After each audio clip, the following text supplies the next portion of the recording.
Hello, everybody. We want to welcome you all to Long Story Short. So I'm Barbara Morgan. I'm the executive director of the Austin Film Festival.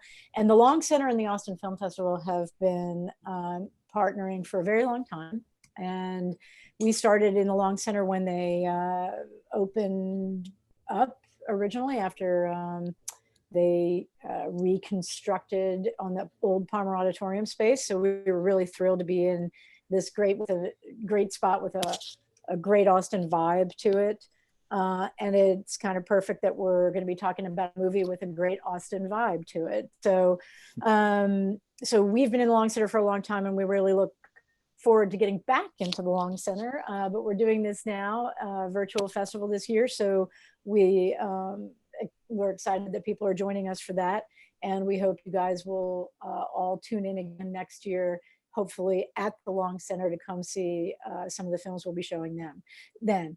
Okay, so we want to welcome the filmmakers of this wonderful film we're showing at this year's festival.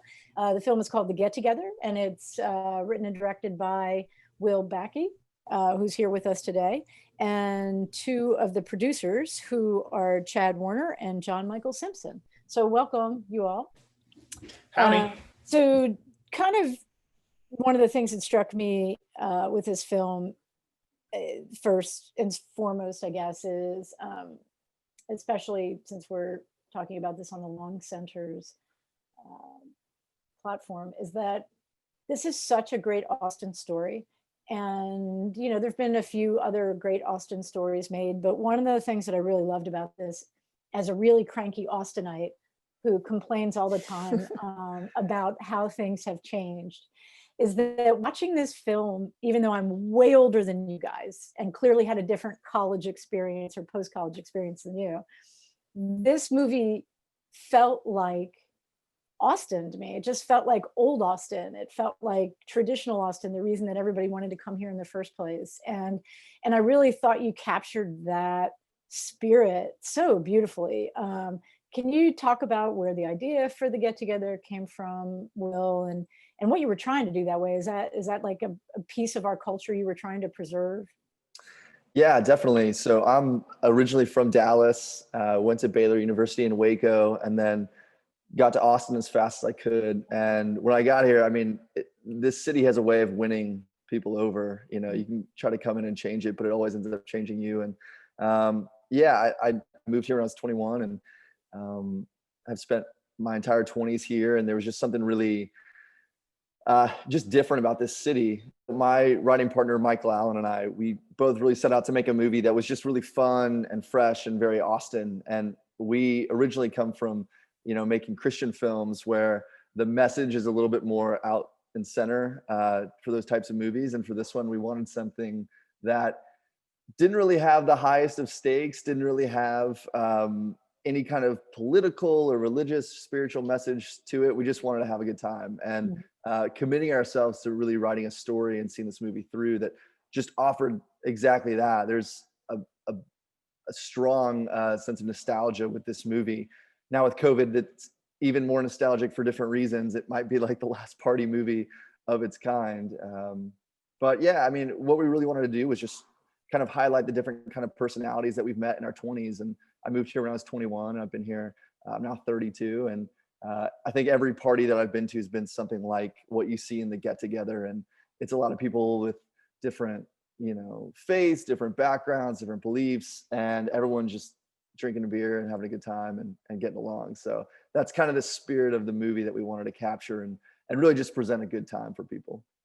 Well, I mean, even though that certainly comes across, I think one of the cool things I got out of it, though, was it did feel like maybe not so much a message, but like an embracing of a time in one's life. You know, you've taken that moment in time for people where there's a shift. You know, there's a shift for them in their lifestyle. There's a shift for them personality wise. There's so many shifts, and you know, in a way that I was just rewatching for an interview all of Freaks and Geeks with my daughter, who's just entered ninth grade. And it was like, oh my God, why this show is such a classic, because it doesn't matter when you watch it, it's the same, right? Mhm. And, you know, I think it's why people love Jane Austen stories, because the elements in there are the same, even though they were written for a different time period, right? And I thought what you guys captured in here classically was this time period after college where you kind of have to get your SH shirt together, right? So you kind of have to move into another realm, and it's like letting go of some of these things and reassessing them. And to me, that really came across in the script. I mean, I don't know if that was intentional, but you captured it. You beautifully captured it. So, I mean, was it? Yeah.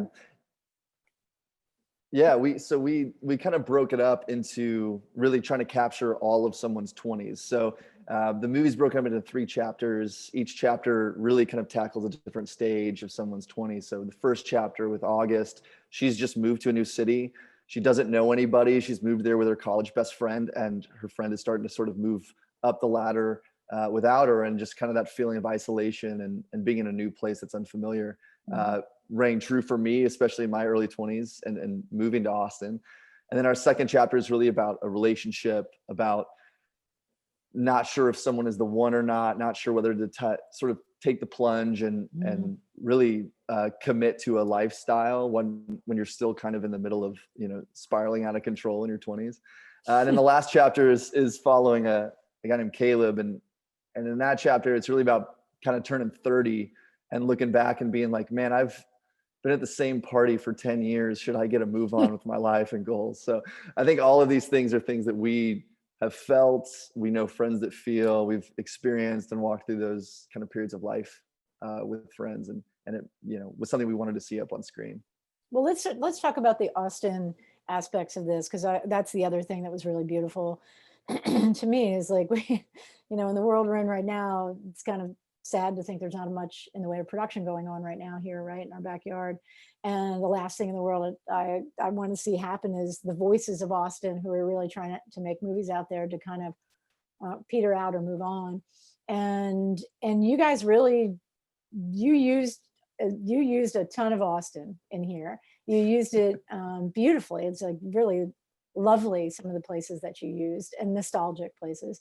Can John Michael and Chad, can you guys talk about what when you looked at that script, your thoughts about how you were going to start putting that all together? I'm assuming you were on a limited budget, but how you were going to use a town that has become not good for limited budgets anymore. So, Yeah.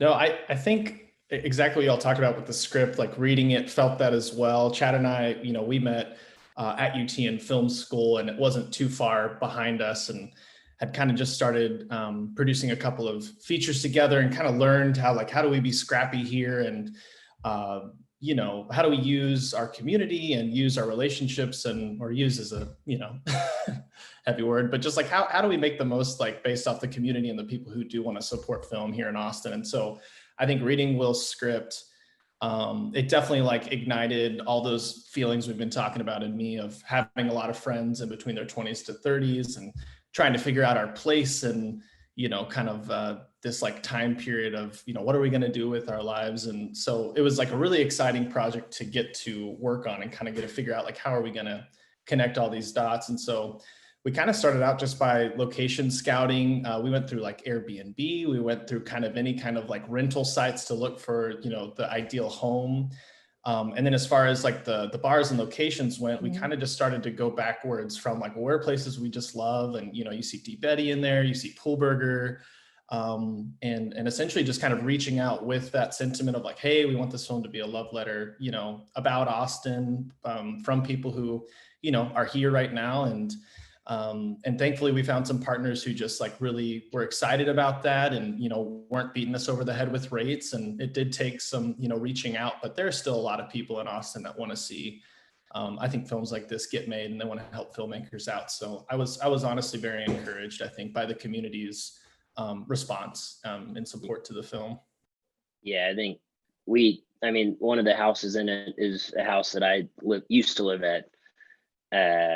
Not at the time, but they were still guys living there, and it's as Austin as it gets. It's right outside of downtown, and honestly should have been condemned. It's very, I don't think it exists anymore, but it had rats and leaks and all that, but we had really cheap rent, and that was just kind of a place that we, grew up in. It was great location. So we're like, well, we'll live here regardless, but, and, live next door to artists and people that have jobs very different than us, and lifestyles very different than us. And I think it was just kind of like, oh, there's, and the script that Will originally wrote was based on the house that he used to live at, and I lived down the street from, and it's just kind of this fun idea of just like, oh yeah, we all have that house that we went to parties at, or tore up, even though it wasn't ours to tear up, and all that type of stuff. And so I think that was just the most fun part about the script, and bringing that kind of Austin vibe to it, because it's still out there. It's just, it doesn't get as much I feel like attention as it used to, but people are still scraping by. You don't know how they make money, but they're making money. We had a neighbor at that house named Tony, who was hilarious, and I truly don't know what he did, but he lived in a house that and he was just always over and bringing us beers, and I was like, where are you getting this money, like, to survive, because we're all struggling here? And it's just like, I'm Tony. And like, that was just kind of like and I think there's a lot of that in the movie and even our cast. And Will and I know it's a different question, but Will and I really focused on trying to get Austin cast, and there's some LA folks in there, but people that, or at least have been Austin or originally from Austin. And that was important to us, including Ollie and stuff. Well, that's where I was going next, actually. Like that was your, I appreciate you throwing that out there. It's like there were a number of those faces peppered in there. Certainly, like Bill Wise as somebody's dad is always a surprise to me. So yeah. But I think you had a lot of really wonderful people in here cast wise.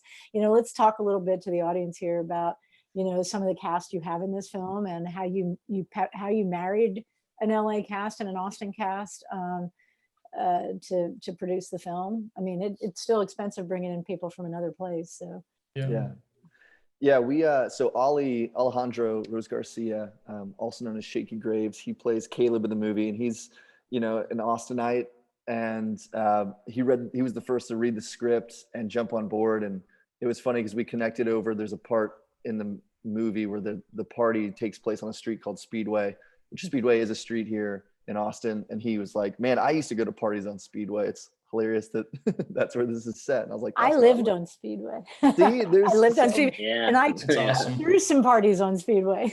Right.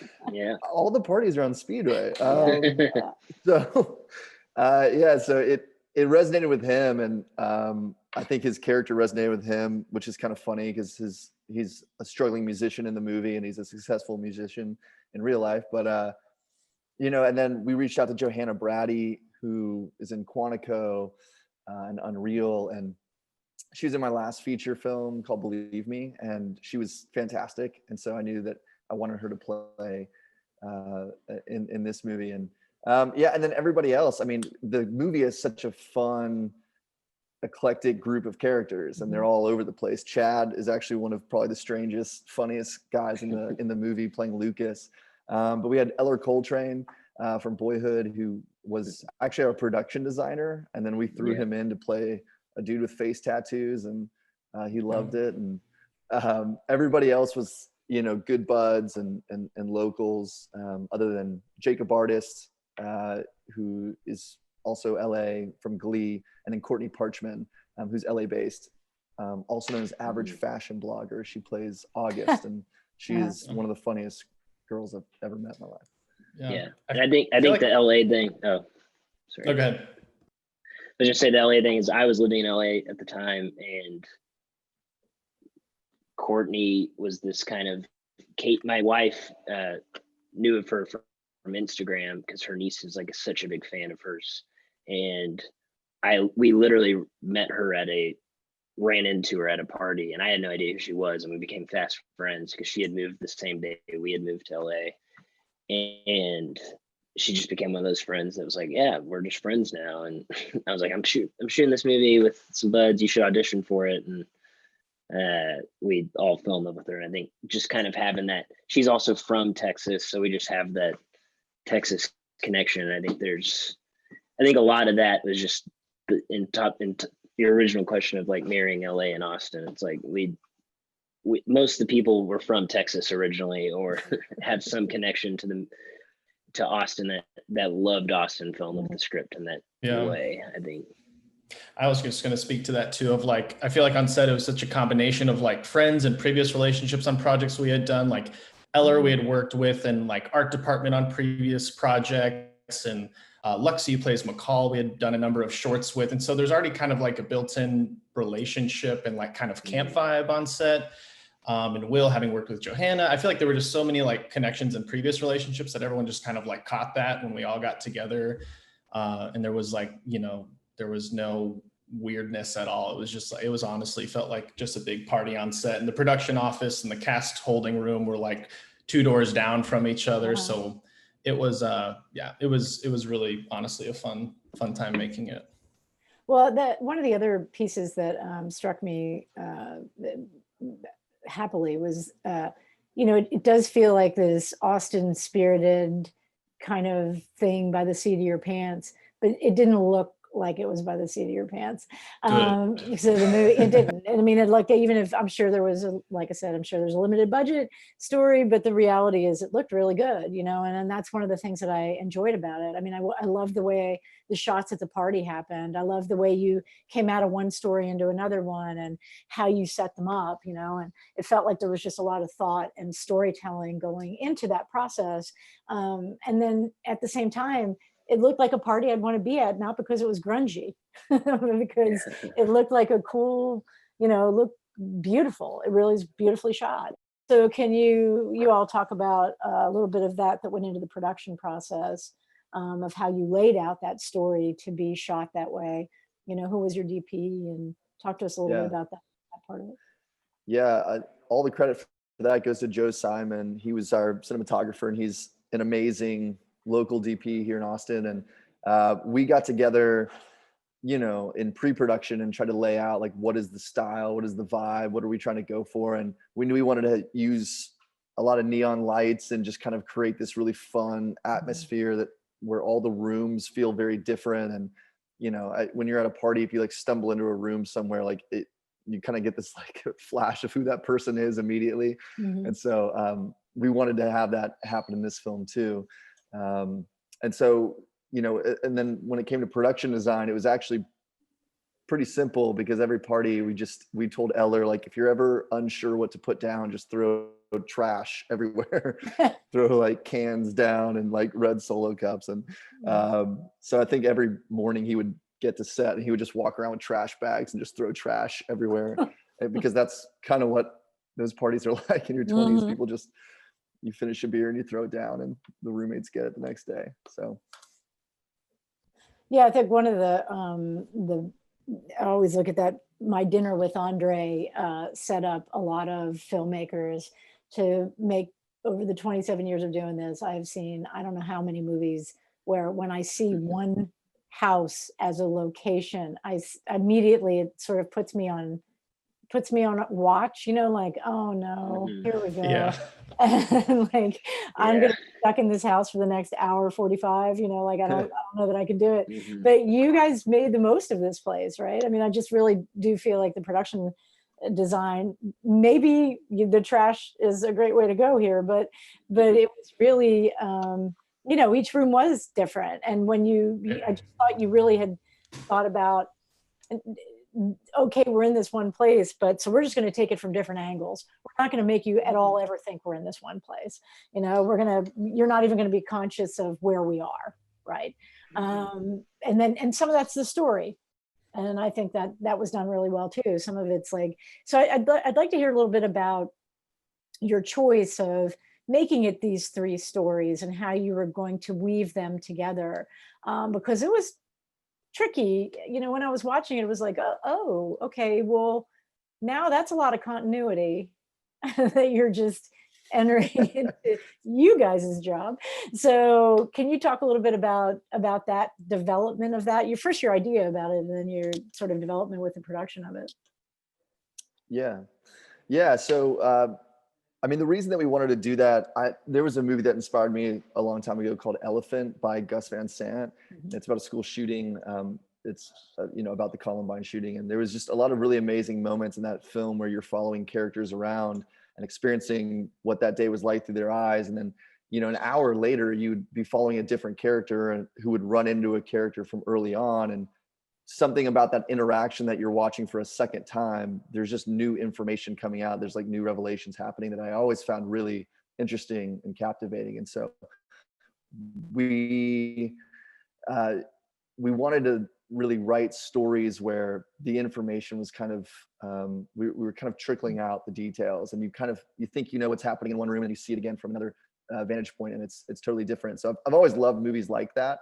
And then with this one, I mean, we actually made on Photoshop like a map of the house and treated every act as if it was a one take, as if like, okay, where is this character traveling? We had like all the dots of who everyone was and where they were at when, and then we had to kind of follow and see, where can we be? Where would, conflicts happen? Where characters, are supposed to be on one side of the house, but they're now on another side of the house. And we really tried to stick as close, to the minute by minute timeline of where everyone was and try to weave that in together. So there was definitely scenes where it was like, the house was so dependent, like it was a major character, and we didn't have that writing the script. So we knew like, okay, as soon as we find our location, we're going to have to adapt, and we're going to have to change things and really flesh out, where everything's happening when. But when you look at it now, it's pretty close to accurate. So yeah, I would also add that this is like a testament to Will and Mike's the other co-writers, like just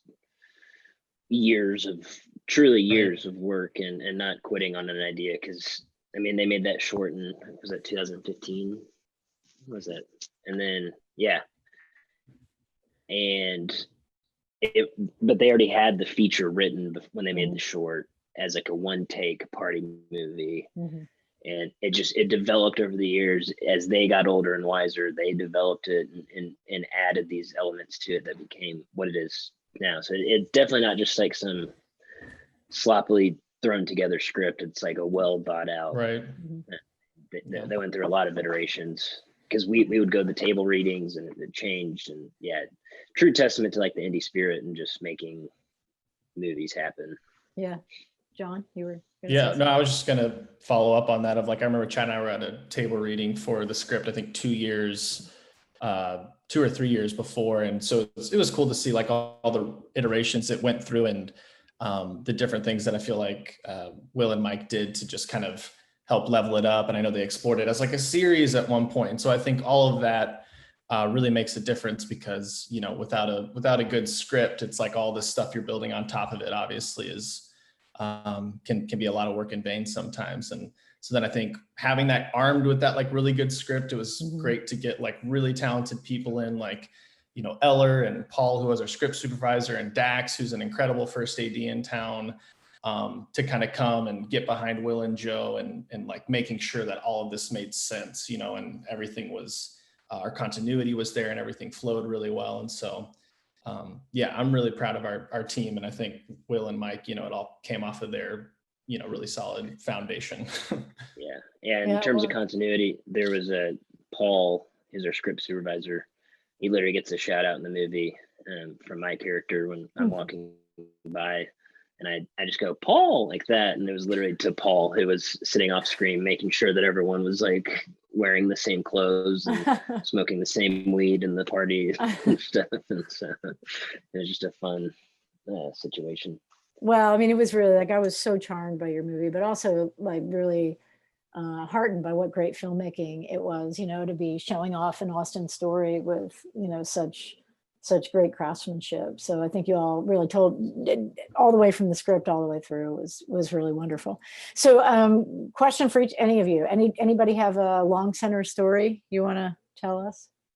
My first feature film that I did 2014 called Believe Me. We shot a scene at the Long Center, and it was about a couple of guys. The movie's about a couple of guys who start a fake Christian charity to make money for tuition for college, and they decided to kind of create a fake charity and end up getting picked up to be speakers for the summer. And their first stop is the Long Center, so they have to go and preach, which they don't know what they're talking about, but they get on the stage of the Long Center and look out. And if you've ever been on the stage at the Long Center, it's incredible to look back and just see the rows and how high it goes. And it was kind of, you know, a really funny experience, because I was definitely feeling in that moment what the characters are supposed to be feeling, which is just like awe and how beautiful the theater was. But yeah, I'm a big fan. I was just thinking of, I'd never seen the Nutcracker before, and my wife hadn't either. And like, I think we had just been like married a year and like just been living in Austin for the first, you know, year together. And we were just like, let's go watch some good theater. Let's go see something we haven't. And so we both hadn't seen it. So went to the Long Center to watch it there. And her sister ended up coming that weekend to surprise her. And it was just like a super fun time. We went over to El Alma after, got some margaritas, you know, just walked over there, which was great. And yeah, so that's my only memory there, but it was a good time, good show.